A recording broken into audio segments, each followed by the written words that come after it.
નમસ્કાર વિદ્યાર્થી મિત્રો, વંદે ક્લાસીસ યુટ્યુબ ચેનલમાં આપનું હાર્દિક સ્વાગત છે।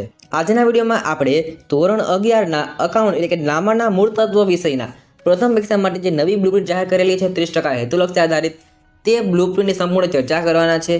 તમારા માટે આ વિડીયો ખૂબ અગત્યનો છે, માટે ખાસ તમારા વિડીયો અંત સુધી જોવાનો છે અને વિડીયો પસંદ આવતો હોય તો વિડીયો લાઈક કરજો અને શેર જલ્દી કરજો જેથી બાકીના વિદ્યાર્થીઓ પણ છે વિડીયોને જોઈ શકે।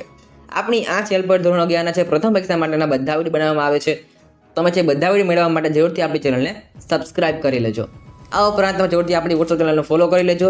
તમને ત્યાં આ બધી જે પીડીએફ છે, ઉપયોગી પીડીએફ નોટ્સ છે, મટીરિયલ છે, એ બધું તમને ત્યાં આપણી વોટ્સઅપ ચેનલ પર પ્રોવાઈડ કરવામાં આવે છે। તમે જરૂરથી વોટ્સઅપ ચેનલને ફોલો કરી લેજો। તમને આ બ્લુપ્રિન્ટની પીડીએફ પણ ત્યાંથી જ મળવાની છે। તમને આપણી વોટ્સઅપ ચેનલમાં જોડાવા માટે લિંક નીચે ડિસ્ક્રિપ્શન બોક્સની અંદરથી મળી રહેશે। તો ચાલો આપણે આજના વિડીયોની શરૂઆત કરીએ। ધોરણ 11 સામાન્ય પ્રવાહ એટલે કે કોમર્સ વિષય એકાઉન્ટ પ્રથમ પરીક્ષા માટે જે નવી બ્લુપ્રિન્ટ આવેલી છે એટલે કે પ્રશ્નપત્રનું પરિરૂપ।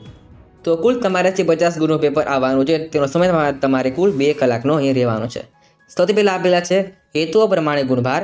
તો તમારે અહીંયા છે જ્ઞાનના આધારે 13 ગુણના પ્રશ્ન આવશે, સમજના આધારે 15 ગુણના, ઉપયોજનના આધારે 16 ગુણના પ્રશ્ન, સંયોજન અને વિશ્લેષણના આધારે 2 ગુણના પ્રશ્ન આવશે અને અનુમાન અને મૂલ્યાંકનના આધારે તમારે 4 ગુણના સવાલો પૂછવાના છે। ત્યારબાદ તમને આપેલા છે અહીંયા પ્રશ્નના પ્રકાર પ્રમાણે ગુણભાર। સૌથી પહેલાં છે હેતુલક્ષી પ્રશ્ન, એ તમને જે જનરલ વિકલ્પ વિના 15 ગુણના આવશે અને જનરલ વિકલ્પ સાથે પણ 15 ગુણના જ આવશે। એ તમારે કુલ 15 ગુણના છે। જો વિદ્યાર્થી તમને ખ્યાલ હોય તો આ વર્ષે છે ગુજરાત બોર્ડ દ્વારા જે નવી પરીક્ષા પદ્ધતિ અપનાવવામાં આવેલી છે એમાં છે ધોરણ 9 અને 11ના વિદ્યાર્થીઓને જનરલ વિકલ્પ આપવાનો છે નિશ્ચય કરવામાં આવેલો છે અને તમને 30% પ્રશ્ન હેતુલક્ષી આવવાના છે અને બાકીના પ્રશ્ન એટલે કે 70% પ્રશ્ન તમને વર્ણનાત્મક પ્રશ્ન આવવાના છે।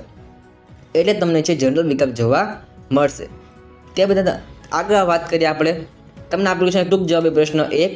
તમને પેપરમાં તમને કુલ 4 આપેલા હશે, તમારે એમાંથી કોઈ પણ છે 3ના જવાબ લખવાના છે। એ તમને કુલ 9 ગુણનું પૂછાશે, એટલે કે 9 માર્ક્સ રહેશે, એટલે કે એક સાલ તમારે અહીંયા 3 ગુણનો થયો। ત્યાર પછી ટૂંકા પ્રશ્ન 2, તમને 3 આપેલા છે પેપરની અંદર, એમાં તમારે કોઈ પણ 2ના જવાબ લખવાના છે। કેટલાના? 2ના। એના તમારે 8 ગુણ છે કુલ, એટલે કે તમારે દરેક સવાલના 4 ગુણ થયા, 4 માર્ક્સના 2 સવાલ।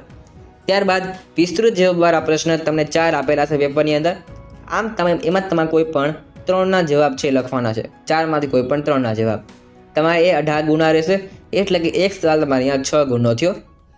આમ તમારે કુલ પેપરમાં તમને કુલ 26 પ્રશ્ન છે જોવા મળશે। અહીં તમારા માટે ખાસ તમને આપેલું છે કે પ્રકૃતિ દીઠ ગુણભાર તમારે કેટલા રહેવાના છે, શું તમારે દરેક ચેપ્ટરનું વેટેજ છે તમને આપેલું છે, તમે જરૂરથી આનો સ્ક્રીનશોટ લઈ લેજો।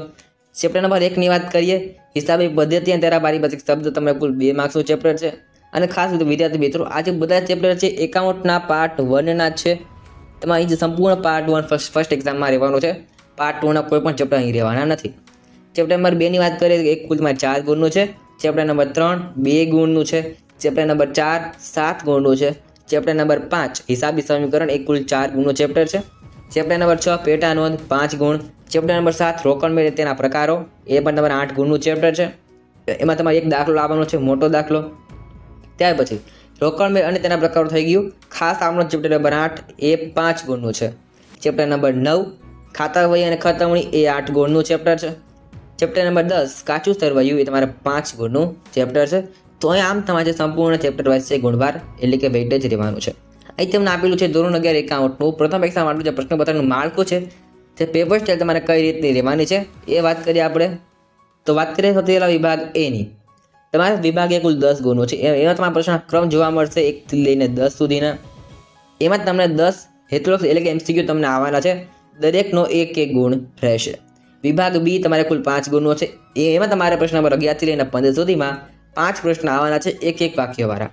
વિભાગ સીની વાત કરીએ, જે તમારે કુલ 9 ગુણનો છે, એમાં તમારે ક્રમ રહેવાનો છે 16 થી લઈને 19 સુધીનો। એવા તમને જે કુલ આપેલા હશે પ્રશ્ન નંબર 16 થી લઈને 19 સુધીના, તમને 4 છે પ્રશ્ન આપેલા હશે, 16 17 18 અને 19, 4 સવાલ આપેલા હશે, કોઈ પણ તમારે 3 લખવાના છે, કોઈ પણ 3, તમને દરેક પ્રશ્ન છે 3 ગુણ આપશે એટલે કે મળશે। ત્યાર પછી વિભાગ ડીની વાત કરીએ, એ તમારે કુલ 8 ગુણનો વિભાગ છે। એમાં તમને પ્રશ્નનો નંબર રહેશે 20 21 અને 22, એટલે કે 20 થી લઈને 22 સુધીના પ્રશ્નમાં જોવા મળશે। તમને 3 સવાલ આપેલા હશે, એમાં તમારે કોઈ પણ 2ના છે જવાબ લખવાના છે, એમાં દરેકના 4 ગુણ રહેશે। વિભાગ ઈની વાત કરીએ, એ તમારે કુલ 18 ગુણનો વિભાગ રહેવાનો છે। ક્રમ રહેશે 23 લઈને 26 સુધીના 23, 24, 25 અને 26. તમને 4 છે પ્રશ્ન આમાં પૂછેલા હશે વિભાગ ઈની અંદર. એમાં તમને 4માંથી કોઈ પણ 3ના છે જવાબ લખવાના છે. દરેકના 6 ગુણ રહેશે. તો આ તમારી સંપૂર્ણ ધોરણ 11 એકાઉન્ટ વિષયની એટલે કે નામાના મૂળ તત્વની પેપર સ્ટાઇલ રહેવાની છે, બ્લુપ્રિન્ટ રહેવાની છે. તમને ખાસ આજનો વિડીયો ગમ્યો હશે. વિડીયો ગમ્યો હોય તો વિડીયો લાઈક કરો અને શેર કરો અને ચેનલ જરૂરથી સબસ્ક્રાઇબ કરજો.